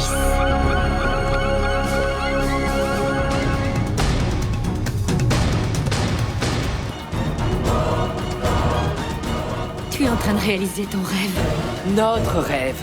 Oui, notre rêve. La maman du 10. La mère du numéro 10, du lundi au vendredi, à 14h10 sur NCI, la nouvelle chaîne ivoirienne. Retour sur le plateau de NCI 360. En début d'émission, nous avons parlé de la situation en Guinée où un couvre-feu a été instauré par le CNDR. Les putschistes revendiquent l'arrestation du président Alpha Condé. Et pour cette deuxième partie d'émission, nous allons parler des violences basées sur le genre. Et pour aborder ce sujet, nous recevons Monsieur Kwadio Yeboah. Bonsoir monsieur, vous êtes conseiller psychologue.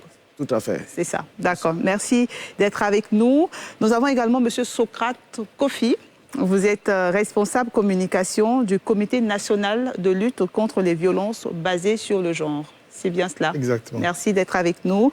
Nous avons Fatim Koné qui est esthéticienne et qui va partager avec nous son expérience. Bonsoir Fatim.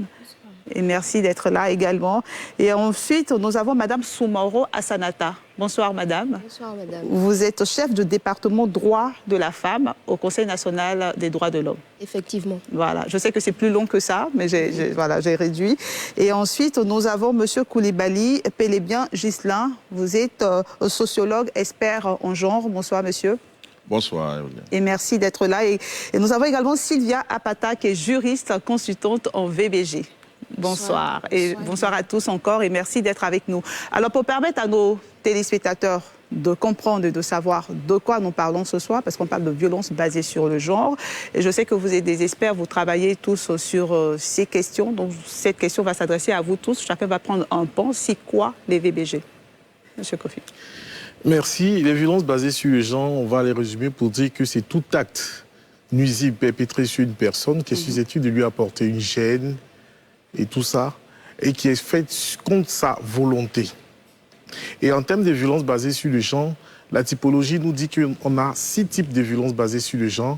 On a le viol, on a l'agression sexuelle, on a l'agression physique, on a les mariages forcés, on a les dénis de ressources, d'opportunités ou de services, et enfin on a les maltraitances psychologiques. Alors vous avez cité les types de violences basées sur le genre. Je vais demander à Madame Assanata de définir l'un de ces types-là.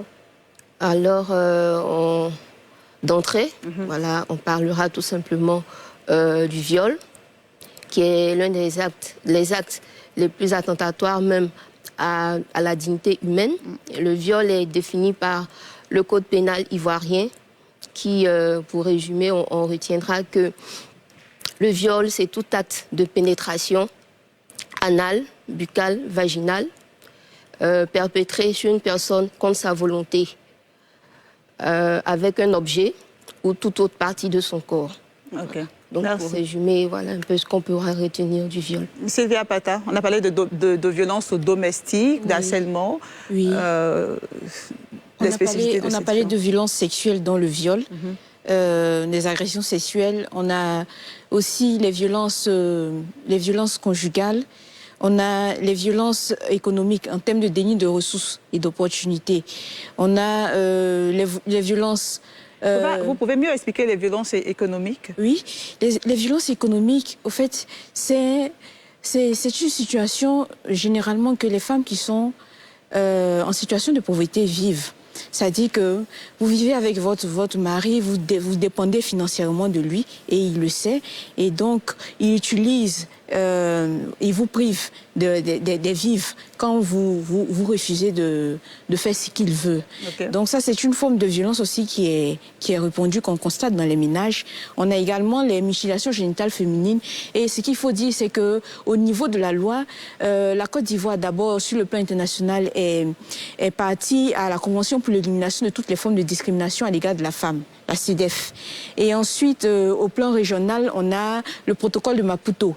Et enfin, au plan interne, nous avons le code pénal et le code de procédure pénale qui réprime toutes ces violences que nous pouvons constater. Mais avant de poursuivre, si vous permettez, vraiment c'est pour moi aujourd'hui l'occasion de prendre la parole pour dire encore notre indignation en tant que militante féministe de ce qui a pu se passer sur le plateau de NCI.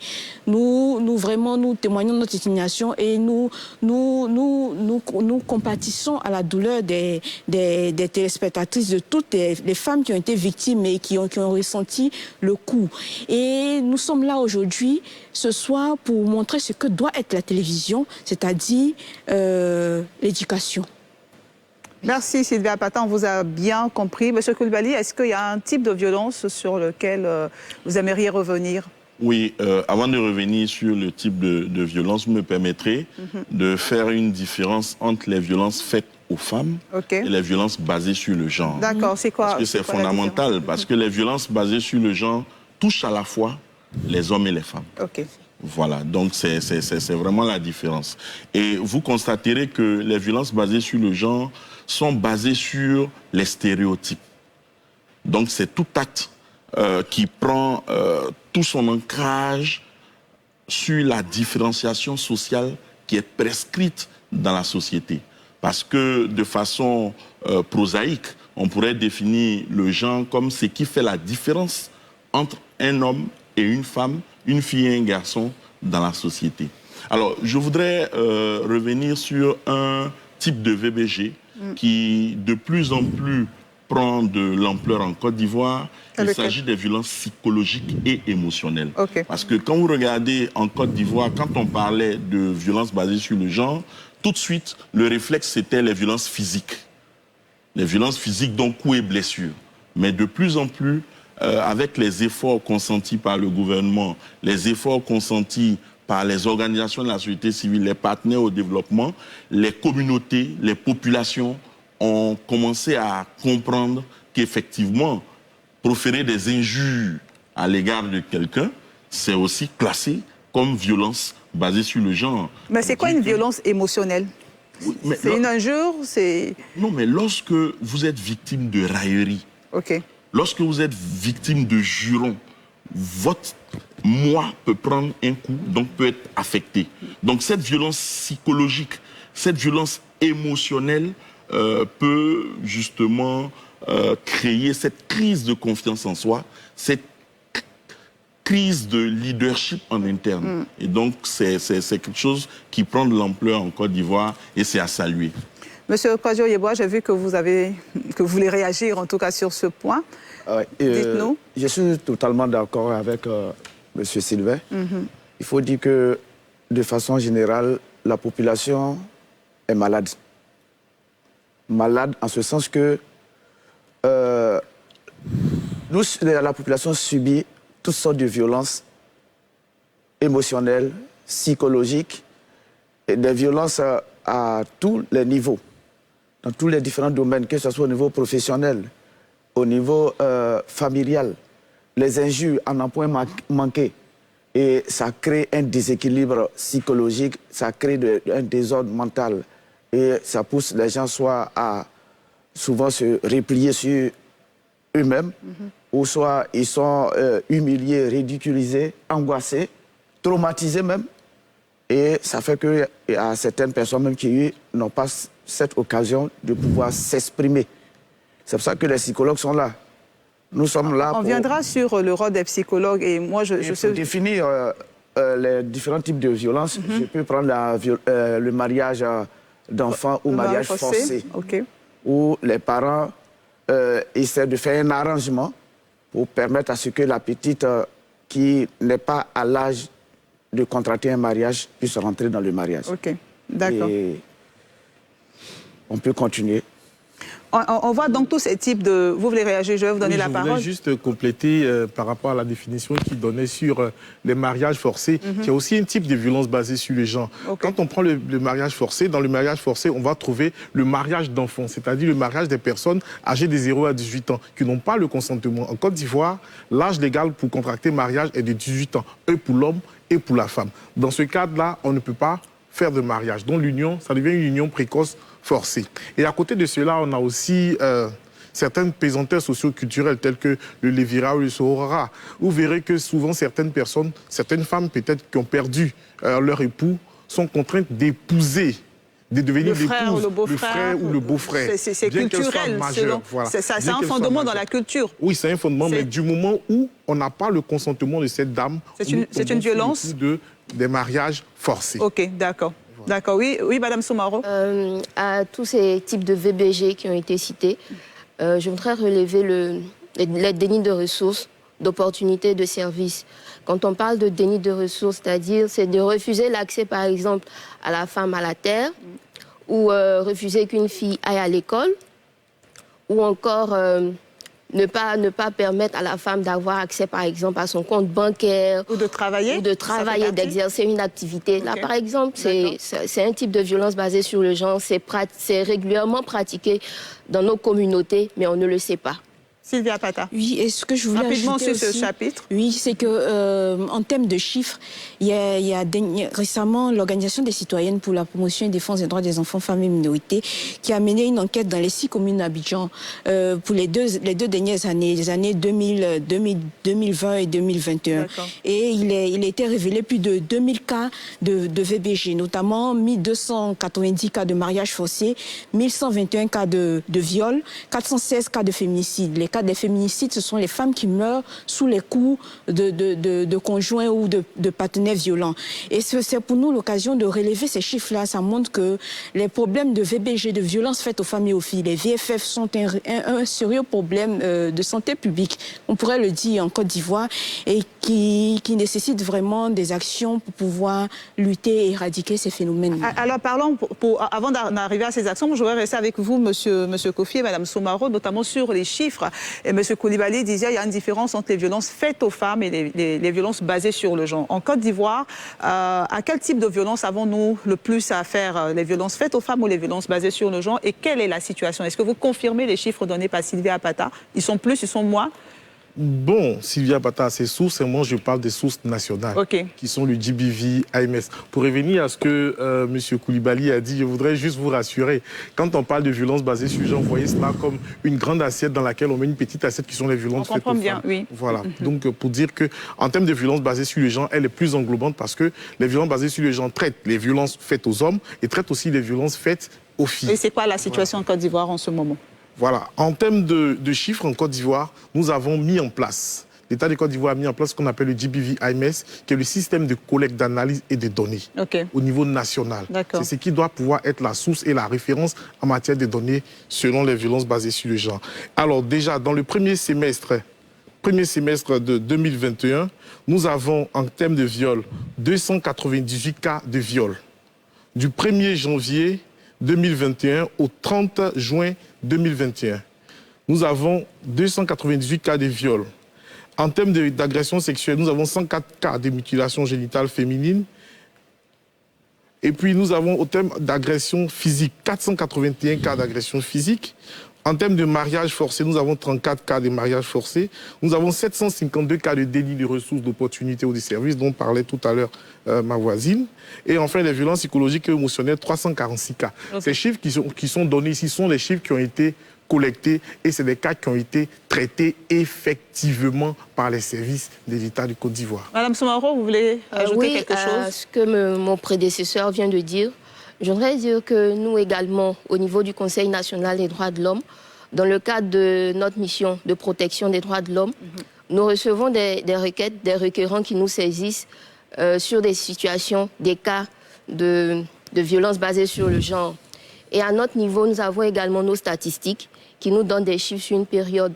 Donc, au cours de l'année 2020, dans le cadre des requêtes qui ont été reçues par la direction des requêtes et des investigations, nous avons reçu, pour les cas de viol et tentatives de viol, 152 requêtes. Pour les cas de violence conjugale, 89. Les cas de violence physique sur les femmes, 36. Les cas de mariage forcé, 25.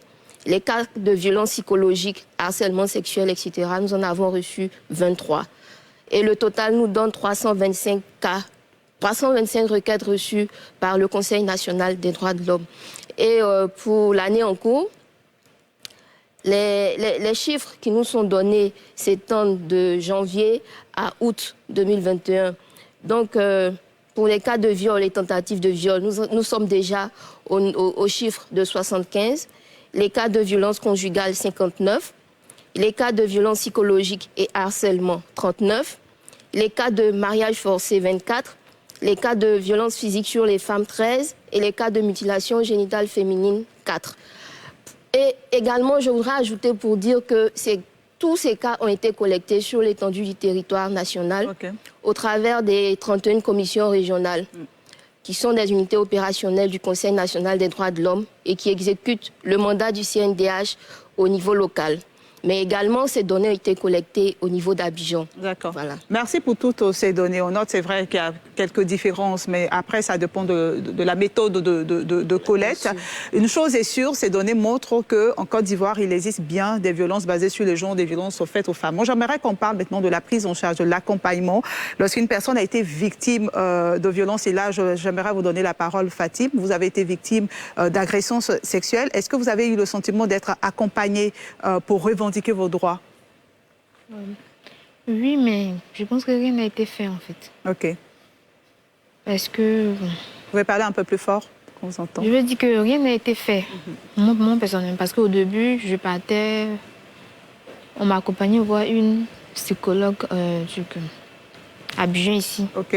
J'ai commencé, mais après, bon, je partais plus. Bon. Après ça, pas grand-chose, quoi. Parce que je pense que j'étais seule, en fait. Vous avez le sentiment d'avoir été abandonnée, d'avoir laissé pour compte? Oui. Qu'est-ce que vous répondez sur ce plateau à cela?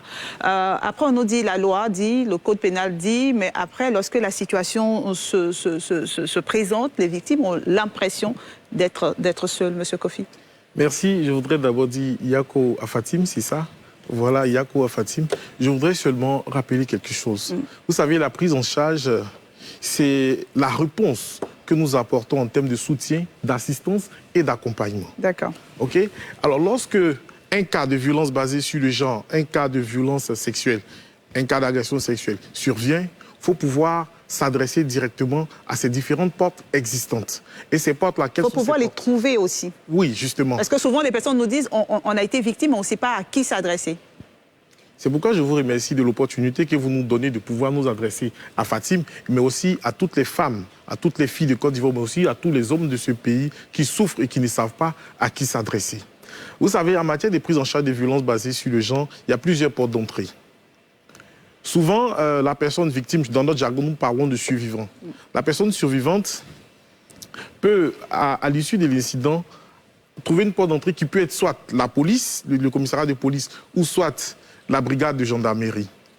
Elle peut aller s'adresser directement soit à l'hôpital, elle peut aussi s'adresser aux centres sociaux, qui sont des structures de base du ministère de la Femme, qui a le lead en matière de lutte contre les violences basées sur le genre.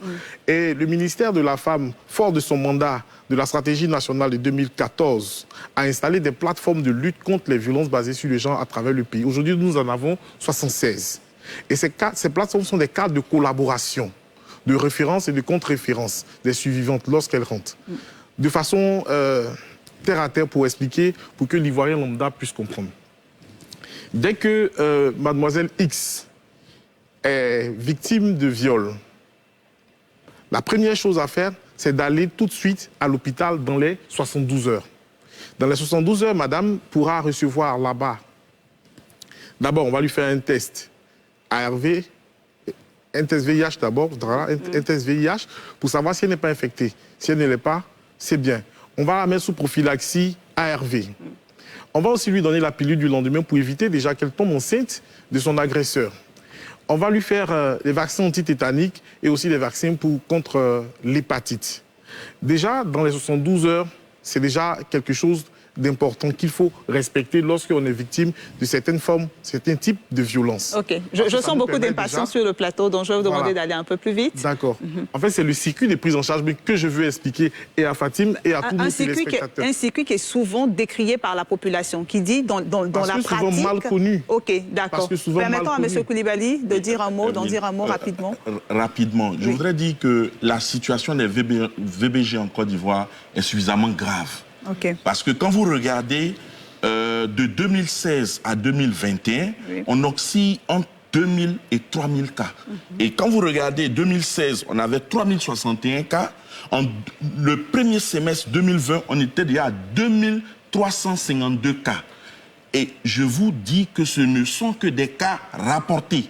Ça veut dire que la majeure des cas ne sont pas rapportés, ils sont sous silence. Okay. Pourquoi? Parce qu'en Côte d'Ivoire, il est de mise la culture du silence. Quand on regarde l'idéologie patriarcale dans laquelle les rapports sociaux hommes et femmes baignent, on a cette culture du silence qui ne permet pas aux survivants ou aux survivantes de dénoncer déjà le cas de VBG. Ce qui est suffisamment grave et il faut corriger. Ça, c'est un. Mais de deux, Socrate, qui est du ministère, nous dit aujourd'hui officiellement que nous avons 76 plateformes VBG sur l'ensemble du territoire. C'est bien, mais je voudrais dire que c'est insuffisant. Puisque quand on regarde le territoire national, il n'est pas couvert avec les 76 plateformes VBG. Nous avons, si mes statistiques sont bonnes, nous avons 23 bureaux d'accueil genre dans les commissariats, dans les brigades de gendarmerie. 23. Ce n'est pas suffisant. Mais un autre défi, c'est surtout les centres de transit et d'hébergement de nos survivants, de nos survivantes. Quand vous regardez le centre Pavios, il a été longtemps non fonctionnel. C'est récemment qu'il a été réhabilité, mais avec une capacité faible de 8 lits. C'est vrai que la prise en charge, selon la stratégie nationale de lutte contre les VBG, est holistique, prise en charge médicale. Mais quand on parle de prise en charge médicale, le certificat médical, il est toujours à 50 000 francs. Donc c'est un plaidoyer que nous devons faire pour que ce certificat médical-là puisse être réduit et permettre aux survivantes d'avoir accès à ce certificat. Ok, Sylvie Apata, vous allez répondre, je vais leur permettre de dire ce qu'ils ont dit. À la suite de ce que Ghislain a dit, je veux dire que dans le mécanisme même de prise en charge, ce qu'il est constaté, c'est que c'est vrai, comme Socrate l'a dit, c'est vrai que le ministère a fait beaucoup d'efforts en la matière, mais on constate que déjà, au plan médical, les médecins sont insuffisamment formés sur la question des VBG, donc les victimes ne sont pas toujours bien accueillies comme cela se doit, le traitement ne se fait pas comme cela se doit. Au niveau juridique, on constate le mauvais accueil des suivantes et des victimes dans les commissariats et brigades de gendarmerie. Parce que les officiers de police judiciaire sont insuffisamment formés sur la question des VBG. Et ça, c'est de nature à dissuader, ça dissuade beaucoup les suivantes. Ensuite, quand on parle le volet psychologique, il n'existe pratiquement pas. La prise en charge psychosociale, elle est très rare, elle se fait pas, elle est insuffisante, elle est vraiment insuffisante. Donc, ce sont ces problèmes-là que nous rencontrons sur le terrain et qu'il faut vraiment, il faut encore renforcer les politiques pour qu'on puisse avoir de véritables impacts. Monsieur Kofi, avant de venir à vous, Monsieur Kwadjo Yeboah, qui est psychologue, justement, je sais que vous êtes très impatient. Voilà, on va vous donner la parole. Je peux dire aussi que je suis acteur de lutte contre les VBG. D'accord. Je suis formateur au niveau national. Nous étions dans la mise en place de plusieurs plateformes au niveau national. Il faut vraiment saluer le gouvernement qui fait de son mieux de pouvoir vraiment installer ces plateformes. Dans les plateformes, tu peux trouver toutes sortes d'acteurs, que ce soit au niveau communautaire. On trouve les leaders communautaires, les guides religieux, tout le monde est acteur dans la plateforme. La question, c'est est-ce que vous pensez que c'est suffisant aujourd'hui? Par rapport à la population, à l'effectif, il y a encore des efforts à fournir. Sinon, ce n'est pas trop suffisant. Mais je me dis, on va pas à pas. On va pas à pas, on ne peut pas tout avoir à la fois, mais il faut aller au mollo-mollo. Voilà. Ok, monsieur Kofi. Par rapport à ce qu'elle a dit dans sa prise en charge, il faut dire que la prise en charge, c'est vraiment un processus. C'est un processus et c'est étape par étape. Si tu t'arrêtes en cours de chemin, tu ne peux pas vraiment obtenir ce à quoi tu t'attends. Donc certainement, peut-être qu'elle n'a pas allé jusqu'au bout des étapes parce qu'il y a le suivi psychologique qui permet au psychologue ou au travailleur social de pouvoir l'accompagner pour l'aider à résoudre le besoin pour lequel elle est à l'intérieur d'elle en train de souffrir. Ok, et elle a envie de vous répondre, je l'ai vu. Dites-nous. Je suis là. Il a dit les prises en charge. Oui. Moi, je pense qu'il n'y a rien en fait. Ok. Parce que moi, j'ai porté plainte au commissariat, à la gendarmerie, à la police criminelle. Rien. Et puis aussi au plateau, comment on appelle le camp déjà? À la justice en fait. Ok. J'ai porté plainte là-bas, rien. Rien, je suis allée à l'hôpital pour le certificat médical qu'il a dit. On m'a dit de payer 50 000. Ok. Qu'est-ce que les 50 000 n'ont pas fait? Donc j'ai juste fait mon test et puis ils m'ont donné les pilules et tout. D'accord. Monsieur Kofi et Madame Soumoro, nous allons vers la fin du temps imparti pour ce sujet. Oui, c'est dommage. Qu'est-ce que vous répondez à... C'est dommage. Mais vous avez quand même le temps de répondre. Il y a beaucoup d'informations à pouvoir donner. Donnez-nous. Je voudrais déjà rebondir sur l'intervention de M. Ghislain, qui a fait une lecture de l'évolution des données en matière de violence basée sur le genre de 2016 à 2020. Je crois que c'est normal que les chiffres partent crescendo. Vous voyez, déjà pour le premier semestre, nous avons organisé 390 sessions de sensibilisation. J'ai dit 390. Donc vous voyez que chaque fois que nous organisons ces sessions, déjà, ça amène les gens à briser le silence. Et la politique de tolérance zéro est en train d'être mise en marche. C'est vrai que c'est encore timide parce que souvent, il y a des présenteurs socio-culturels qui font qu'on ne dénonce pas. Mais je pense qu'avec ces sensibilisations, on commence à avancer. Et puis, autre chose aussi que M. Ghislain a dit, il a parlé des bureaux d'accueil genre. Pour revenir un peu à ce qu'on appelle, elle a parlé d'accueil. On a 30 bureaux d'accueil genre et non 23. Monsieur Kofi, moi, j'aimerais, au regard du temps, je vais vous dire, j'aimerais qu'on puisse aller sur le fonctionnement. C'est vrai, ces bureaux sont installés. On a des comités, des plateformes. Mais dans leur fonctionnement, est-ce qu'ils fonctionnent comme il le faut? Fatim vous dit, je suis allée, j'ai porté plainte, j'ai suivi le process, on m'a demandé de payer 50 000 francs pour un certificat. En fait, j'allais en venir. J'allais en venir pour le certificat médical. Vous savez, l'État de Côte d'Ivoire a beaucoup progressé dans ces genres de démarches. Déjà, en 2016, il y a une circulaire interministérielle du 4 août 2016 qui ne conditionne plus la réception de plaintes en matière de violence basée sur le genre à la production d'un certificat médical. Est-ce que c'est appliqué? Oui, bien sûr. Est-ce que vous faites aussi de l'application? Oui, c'est appliqué. Vous dites qu'aujourd'hui, on ne peut pas faire obligation à Mme Fatim de produire un certificat médical afin que sa plainte soit reçue. Ce n'est pas possible. En Côte d'Ivoire, c'est plus possible. D'accord. Voilà. Et puis aussi... il a parlé de l'accueil, elle a parlé de l'accueil. À ce niveau-là, on a installé des bureaux d'accueil gens et on continue d'installer des bureaux d'accueil gens au sein des commissariats de police et des brigades de gendarmerie. Quand vous prenez le cas de la police nationale que vous avez peut-être décrié, on a une charte d'accueil. C'est déjà quelque chose. Désormais, lorsque une victime vient pour un cas de violence sexuelle, un cas de viol, vous n'êtes plus reçu comme tout le monde au poste de police, au comptoir là. Tout de suite, vous êtes orienté vers un bureau dédié. Vous comprenez? Pour être pris en charge et être mis en confiance. Parce que je pense que c'est d'avoir confiance d'abord à nos institutions. Et c'est aussi d'avoir la véritable information. Parce que quand vous partez dans une structure peut-être privée, pour votre prise en charge, ça serait un peu compliqué. Mais dès lors que la porte d'entrée est soit le centre social, soit le commissariat de police ou la brigade de gendarmerie, soit le tribunal, soit l'hôpital, le centre de santé, vous verrez que lorsque la plateforme qui est installée dans la localité, la plateforme de la prise en charge devient multisectorielle.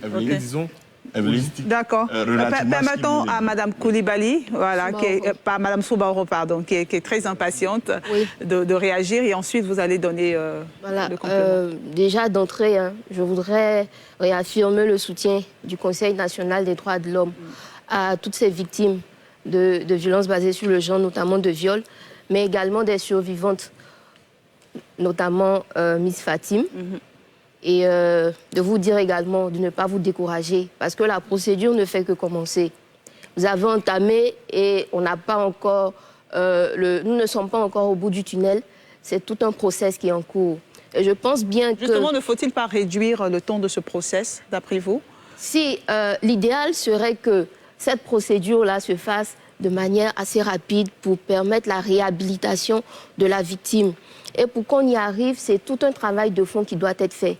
Et ce sont des réactions comme celle de Miss Fatim, qui nous démontre que le système de prise en charge a des insuffisances et qu'en dépit des actions de l'État, en dépit des actions des ONG, des structures qui interviennent dans la prise en charge des VBG, la prise en charge des violences basées sur le genre, il y a encore des défis à relever. Et ces défis-là, il faudra les pointer du doigt, les faire ressortir afin d'apporter des réponses appropriées aux problèmes de ces victimes de violences basées sur le genre. Ok. Voilà. Sylvia Apata, vous êtes juriste et moi j'aimerais que vous réagissiez sur la question du certificat médical. Il n'est pas on ne l'exige plus lorsqu'on porte plainte, mais on en a besoin lorsqu'il s'agit d'un procès, par exemple, et le montant est toujours de 50 000 francs. Il est 50 000 francs et il est hors de portée de la majeure partie des victimes. Donc ce qui est justement au niveau, comme Socrate le disait, au niveau de la loi, c'est qu'il y a un décret ministériel depuis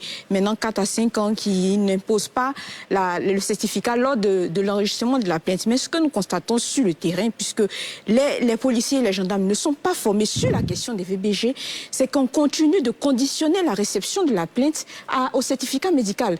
Donc oui, l'État a fait beaucoup d'efforts en termes de mécanismes de prise en charge, mais il faut avoir l'honnêteté de reconnaître que beaucoup reste à faire sur le terrain et nous ne pouvons pas faire une bonne prise en charge du VBG en Côte d'Ivoire si nous ne faisons pas le renforcement de capacité, si nous ne mettons pas les moyens qu'il faut dans les hôpitaux, avec les assistants sociaux, les ONG qui font un travail formidable sur le terrain, nous ne pourrons pas atteindre nos objectifs. Ok. Et moi, je vais faire rapidement un tour de table pour des raisons de timing. Notamment, quelles sont vos recommandations? D'après vous, qu'est-ce qu'on doit faire pour une meilleure prise en charge des victimes de violences basées sur le genre, mais sinon même pour arriver même à éradiquer ces violences-là? Monsieur Koulibaly? Oui, ma première suggestion serait de dire oui, on passe à la généralisation des plateformes VBG sur l'ensemble du territoire, mais encore faut-il que ces plateformes soient accompagnées. Parce que malheureusement, les plateformes VBG ont de bons professionnels. Malheureusement, les problèmes de moyens sont posés. Parce que ces plateformes sont souvent à la solde des partenaires au développement. Dès que le financement prend fin, automatiquement, on a des difficultés dans le fonctionnement. Et un autre élément important, c'est que la masculinité toxique semble être à l'origine des nombreux cas de VBG. Qu'est-ce que c'est? Expliquez-nous.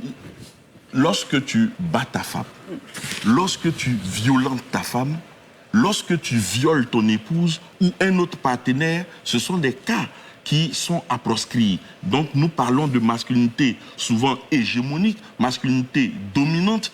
Et ce qu'il faut, c'est que dans la sensibilisation, il faut chaque fois associer aussi les hommes.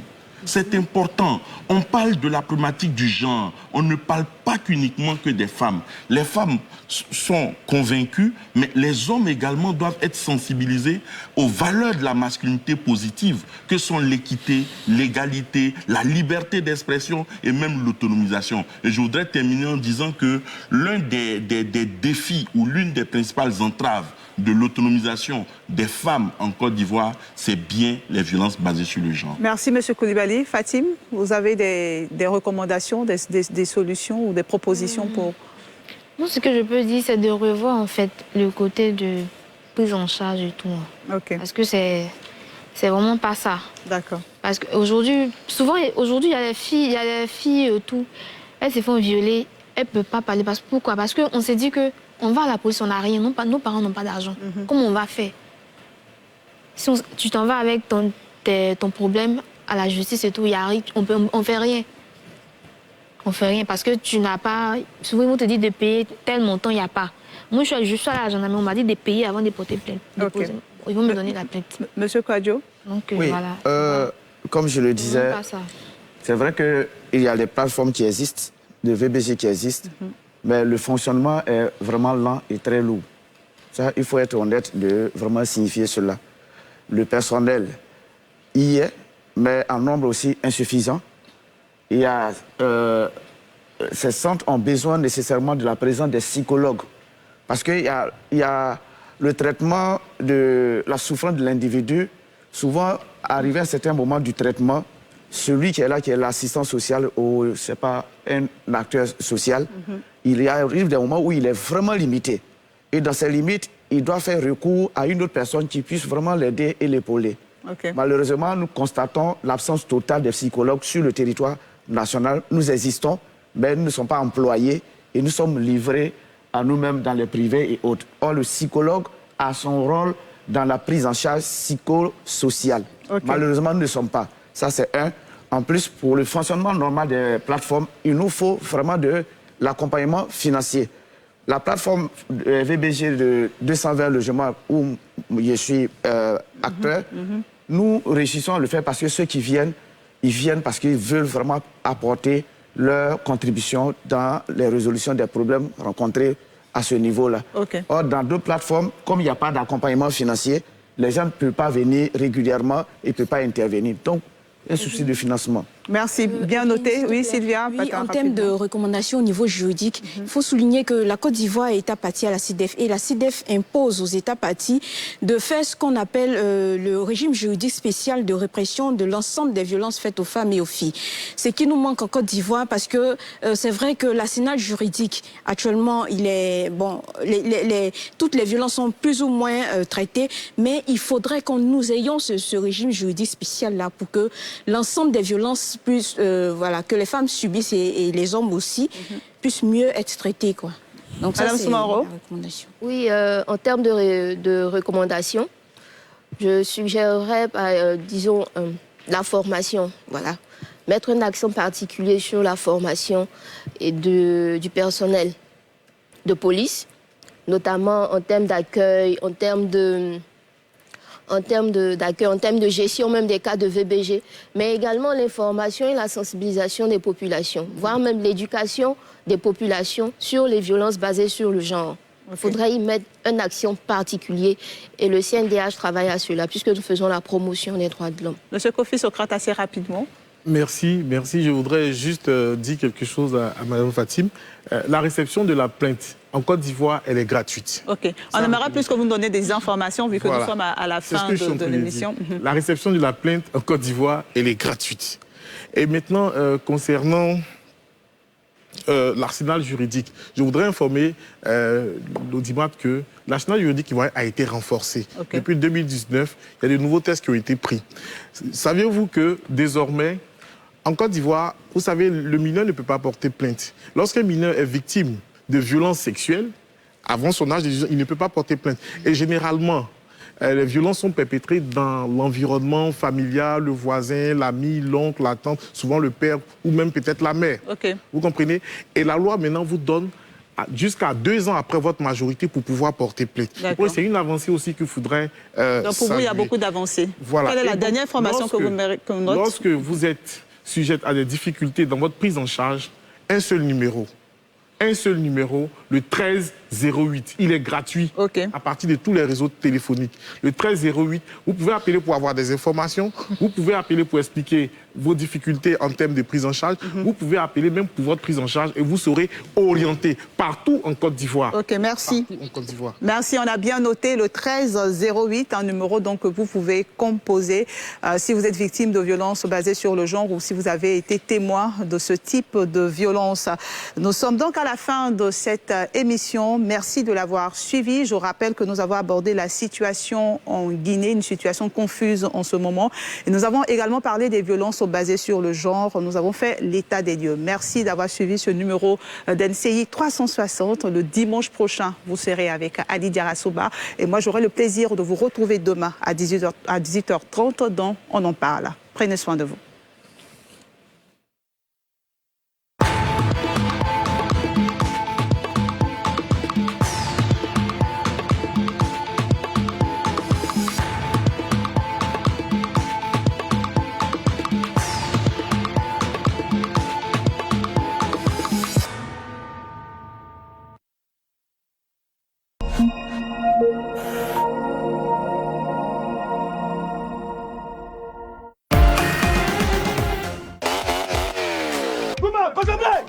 NCI Reportage. S'il n'y a pas un bon freinage, vraiment, il peut y avoir plusieurs catastrophes. Nous sommes prêts à parler à toutes les mentalités ce soir. Plongé au cœur de la société ivoirienne comme jamais auparavant. Quoi de mieux que de valoriser ce que nous avons chez nous ici? Non, ici, c'est pas aujourd'hui, depuis tant de nos mamans, tant de fouilles. Le loyer, c'est 75 000 francs, 7 mois. Aujourd'hui, on a des chauffeurs qui mettent clignotant à gauche et puis ils tournent à droite. Reportage, dossier, enquête choc. NCI vous entraîne dans le quotidien des Ivoiriens. NCI Reportage, du lundi au vendredi sur NCI.